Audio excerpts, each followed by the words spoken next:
Hi, this is Reverend Dr. Mitzi Smith. I am the host of Womanist Dialogues, and this is my second video discussing womanism, and womanist biblical interpretation.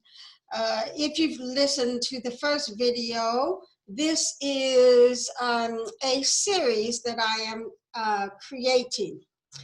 In the last video, the last thing I said was that womanist, to name oneself as a womanist, is a political act, an act of agency, an act of resistance. Self-definition is important. To paraphrase Audre Lorde loosely, she states in Sister Outsider that if we don't name ourselves for ourselves, then we are left to be named by others and their destructive ideologies about us, and to be eaten alive by their definitions. It matters that we choose, that we can choose what we call ourselves. Persons of African descent in the U.S. have been called niggers, Negroes, and colored people, usually by the dominant group. We choose to call ourselves, however, Africana, Afro-Americans, Black, and/or African Americans, and some of us alternate between these four terms. The naming of Black peoples by the dominant white group has been meant to dehumanize and to diminish us. Thus, when we seize the right and power to name ourselves, it is indeed a political act of resistance. It is taking the power that we have to name ourselves and utilizing it. Some of us prefer to call ourselves womanists, as I have stated, others Black feminists. And some of us use both terms to describe ourselves. I only refer to myself as a womanist. It is a matter of preference, and it is a matter of agency. But like Black feminists, womanists argue that Black women's lived realities reflect the social categories to which we belong and or identify with. The foundational categories that intersect in Black women's lives are race, gender, and class.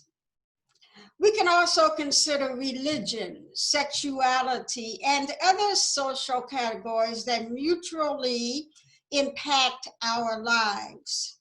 Certain oppressions are associated with these social categories: racism, sexism, classism, homophobia, transgender violence, and so forth. Womanism, ideally and practically, is a political movement to expose, name, and dismantle systems or structures of oppressions in society, including in church, the academy, and in biblical texts. Womanism as a political movement values and empowers Black women, and it values our culture, our wisdom, our knowledge, our traditions, and our artifacts. While race and racism are social constructs, this does not mean that the impact of them is not real. The impact of both are dehumanizing and deadly. Racism is a social construct like genocide, as Barbara and Karen Fields have said in their book, Racecraft. The most recent example is the murder of George Floyd. Racism does not care that Black peoples cannot breathe. Racism does not care when Black people ask white people to follow the park rules by leashing their dogs. While race and racism are social constructs, their impact on the lives of people of African descent in this country and around the world is real, harmful, traumatic, painful, debilitating, and deadly.